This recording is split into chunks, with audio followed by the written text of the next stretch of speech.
बहुत लोग परेशान हो चुके हैं एसआरएम कॉन्ट्रैक्टर की यदि बात करें आईपीओ से लेके अभी तक बहुत ज़्यादा इसमें अपसाइड डाउनसाइड देखने को मिला है। तो आपके यदि समझ में नहीं आ रहा क्या करना है, मेरे हिसाब से ये एक वीडियो आप लोगों के सभी डाउट सॉल्व करने वाले हैं। क्योंकि दोस्तों जब से आईपीओ लिस्ट हुआ है तब से लेके अभी तक जितनी भी अपडेट्स हैं मैं सभी यहाँ पे कवर करने वाला हूँ। और यहाँ से जो डेटा लिया जाएगा वो ऐसा वैसा नहीं, ऑफिशियली लाइव मैं दिखाऊंगा आपको। बीएससी से यहाँ पे डेटा लिया जाएगा और इतना ज़्यादा ये एनालिटिक डिटेल एनालिसिस वाली वीडियो होने वाली है कि दोस्तों ये मेरी एसआरएम पे लास्ट वीडियो होने वाली है। जी हाँ दोस्तों, क्योंकि मेरे हिसाब से मैंने ऑलरेडी मैक्सिमम चीज़ें इसकी कवर कर दी है, पर बहुत सारे लोगों के कमेंट आ रहे थे, इसलिए ये मैं डिटेल एनालिसिस के साथ इस पे लास्ट बार एसआरएम पे एक और वीडियो बनाने जा रहा हूँ। सो मेक श्योर बहुत ज़्यादा कंसंट्रेशन करके रखिएगा और स्टार्टिंग से लेके एंड तक पेशेंसली सुनेगा। आई गारंटी यू 100% आप लोगों के सभी डाउट सॉल्व हो जाएंगे।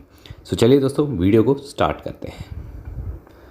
बात करें दोस्तों एसआरएम कॉन्ट्रैक्टर आईपीओ की, तो जब से लिस्ट हुआ है लगातार इसमें गिरावटें ही देखने को मिली। आप देख सकते हैं 5 दिन में लगभग 10% ये स्टॉक क्रैश हो चुका है। इस पे बात करें आज के दिन तो थोड़ी बहुत तेज़ी देखी गई है। काफ़ी लोगों का पेशेंस अब टूट चुका है क्योंकि लगातार गिरावटें आ रही हैं और जो इन्वेस्टर है लॉन्ग टर्म के बारे में सोचते ही नहीं है। उनको पहले भी मैंने बताया था कि इसमें ऑपरेटर एक्टिव है और कुछ चीज़ें भी आप लोगों के सामने बताई थी। और उधर स्टार मार करके बताना चाहूँगा, यही कहा था इस आईपीओ में वही बने रहे जिनमें लॉन्ग टर्म इन्वेस्ट करने का पेशेंस है लगभग 1 से 2 साल। अब एक एक चीज़ें मैं कनेक्ट करता हूँ। हम एकदम इसकी बिगिनिंग से स्टार्ट कर रहे हैं। आप देख सकते हैं जब ये आईपीओ लिस्ट होने वाला था उससे पहले इसका जो मैक्सिमम ग्रे मार्केट प्रीमियम गया था, कितना गया था? 60% इसका ग्रे मार्केट प्रीमियम गया था। फिर लिस्टिंग से ठीक एक दिन पहले कितने पे इसका ग्रे मार्केट प्रीमियम चला था? 33% पे। आप देख सकते हैं 59-60% प्रीमियम था। फिर लिस्टिंग के दौरान जैसे जैसे दिन नज़दीक आए लगातार प्रीमियम गिरा, 33% पे लिस्ट हो गया। मतलब 210 में यदि 70 का ग्रे मार्केट प्रीमियम जोड़ते हैं, यानी इतना तो उम्मीद था कि 280 के आसपास ये लिस्ट हो सकता है। पर दोस्तों ये लिस्ट कितने पे हुआ? सिर्फ और सिर्फ 215। अब इससे ये क्या पता लग रहा है कि इसके आईपीओ के हिस्ट्री से कि देखिए इसके ग्रे मार्केट प्रीमियम में पोटेंशियल तो था, दम तो था, लोगों का बाइंग ऑर्डर ज़बरदस्त था। पहले जब इस आईपीओ की लिस्टिंग नहीं होने वाली थी उससे पहले से बहुत ज़बरदस्त भगाया गया था। और दोस्तों आप लोग भी इसे एग्री करेंगे कि जस्ट ये लिस्ट होने वाला था उससे 1 मिनट पहले भी इसका प्रीमियम अच्छा खासा चला था, 40 से 44%। क्योंकि मैं इसमें प्री आईपीओ सेशन में बाय करने की सोच रहा था, इसलिए मैंने इतना डिटेल एनालिसिस इसका किया था। आपको पता होगा जैसे ये लिस्ट हुआ एकदम सडन, किसी ने उम्मीद नहीं करी थी, सिर्फ और सिर्फ 2.5% पे ही लिस्ट हुआ। अब जिनके पैसे नहीं लगे थे वो तो चले गए, पर जिन लोग फंस गए हैं, जो लोग अब इस आईपीओ में फंस गए, उनके बारे में कोई सोचता नहीं। इसलिए मैं अभी आपको डिटेल एनालिसिस से मैं बताने चाहता हूँ। मैंने उस टाइम भी आप लोगों को बताया था कि इसमें कैसे, जैसे ही आप लोगों ने शेयर्स बेचे लोगों का, क्योंकि इतना लॉस एकदम से लोग देख नहीं पाते, 2.5% पे काफ़ी लोगों ने एग्जिट किया था और एक बहुत बड़ी कंपनी ने करोड़ों के शेयर्स उस टाइम पे बाय करे गए थे। आप देख सकते हैं एकदम से इसे गिराया गया, पंप एंड डंप इसे कहते हैं। और जब ये गिरा तब लोगों ने, जो बड़े प्लेयर्स थे, उन्होंने इसमें बाय किया। और दोस्तों उसके बाद की कहानी और मैं भी आपको लाइव बीएससी से दिखाऊंगा कि फिर से ऐसा गेम खेला गया है। दोस्तों इसको बहुत अच्छे से क्लियर समझाने के लिए और लाइव प्रूफ के साथ मैं आपको ले आ चुका हूं। आप देख सकते हैं ऑफिशियली एनएससी की ही वेबसाइट पे ये एसआरएम कॉन्ट्रैक्टर ही, और आप देख सकते हैं आज का 10 अप्रैल का लाइव डेटा है, 4 बजे का, ताकि जो भी चीज़ें हो आप लोगों के सामने ही हो। बहुत ढूंढा करा फिर जाके मुझे ये चीज़ें मिली। तो आप देख सकते हैं बल्क ब्लॉक डील में, आप चाहें तो खुद भी सर्च कर सकते हैं, बस थोड़ा टाइम लगता है, 1 महीने का जब से आईपीओ लिस्ट हुआ है तब से लेके अभी तक। मैं क्यों कह रहा हूँ कि इसमें ट्रेडर एक्टिव हो चुके हैं, कैसा है। आप देख सकते हैं 3 अप्रैल को जैसे ही इसकी फ्लॉप लिस्टिंग हुई, ये जो है आई होप आपको विजिबल हो रहा होगा, Mansi share and stock advisor private limited, इन्होंने क्या करा, इन्होंने बाय करे हैं। और कितनी क्वांटिटी? लगभग 2 लाख क्वांटिटी यहाँ पे बाय करी गई है। किस प्राइस पे? एकदम शॉर्ट प्राइस पे, 215 पे।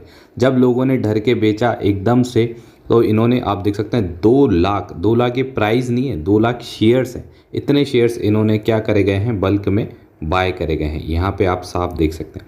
फिर ज़बरदस्त इन्होंने बाय करा, न्यूज़ सामने आई, लोगों के मन में कॉन्फिडेंस आया। आप देख सकते हैं 5 अप्रैल को, मतलब कितनी भयंकर ट्रेडिंग हो रही है। 5 अप्रैल को इन्होंने सेम क्या करा, शेयर्स को सेल करे गए, क्योंकि 5% का सर्किट लिमिट था। सेल करा, लोग जो इन्वेस्टर थे वापस डर गए। पर नोट करने की बात यहाँ पे है कि शेयर्स की क्वांटिटी कितनी, सिर्फ और सिर्फ 16,690 के आसपास।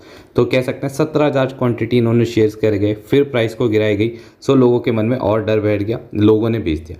अब आप देख सकते हैं सेम डे 5 अप्रैल के दिन ही कितना ज़बरदस्त इन्होंने मैनिपुलेट किया गया और फिर यहाँ पे बाइंग हो रही है। आप देख सकते हैं ये रहा तीसरा, बाइंग करी गई। बाइंग कितनी करी है?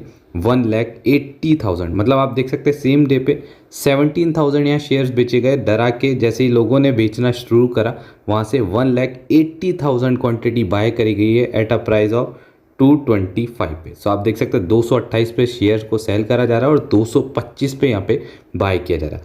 दोस्तों इनका मन फिर भी नहीं भरा। अब जो भी है 5 अप्रैल के दिन आप देख सकते हैं फिर इन्होंने क्या करा है, फिर क्वांटिटी को सेल किया है और कितनी कम क्वांटिटी सेल की है, 16,000। आप देख सकते हैं सेम दिन पे लगभग 1,80,000 क्वांटिटी बाय करी गई है 225 के प्राइस पे। 16,000 क्वांटिटी 700 सेल करी गई है। फिर वापस लोगों को मन से डराया गया, लोगों ने वापस बेचा। आपने देखा लगातार लोअर सर्किट लगा और फिर फाइनली इन्होंने 5 अप्रैल के ही दिन आप देख सकते हैं वापस क्वांटिटी बाय करी गई है और कितनी, सेम वही quantity 1,80,000 at a price of 225.78। सो आप समझ गए पंप एंड डंप का स्केल। सो यहाँ पे मैंने लाइव आप लोगों को एक एक चीज़ें दिखाई है, मतलब प्राइस को भगाया कैसे जा रहा है एकदम से क्वांटिटी।